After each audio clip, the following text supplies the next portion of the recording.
Torturous or tortuous, which one should you use and when? Torturous and tortuous are two words that are really easy to confuse, and not just because they sound similar, but also because they both have connotations that are negative, and sometimes even overlapping. But not always, and a careful writer will observe the differences.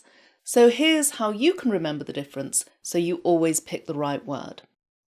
Let's start with the word whose meaning you're most likely to be referring to when you use either of these words, torturous with an R in the middle.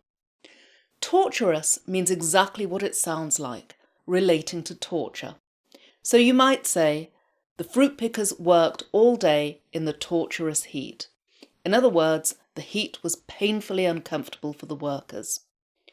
Or, I had a torturous wait for my exam results. Now, interestingly, this use of torturous to mean something painfully protracted sort of overlaps with our other word, tortuous. Tortuous means full of twists and turns, a bit like the meaning of the related word contorted.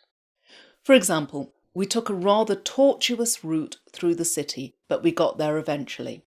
In other words, it wasn't a straightforward journey. You can also use tortuous more metaphorically. For example, the professor put forward a tortuous argument. In other words, the professor's argument was convoluted and perhaps too complicated. So it's easy to see how something tortuous, that is overly complex and circuitous, might also be painful or torturous. So while many careful writers will observe the distinction between tortuous and torturous, if you find yourself using them interchangeably, don't sweat it too much. I'm Dr. Claire Lynch of Doris & Bertie. If you like this video, subscribe to the channel, hit that like button and share it with your friends.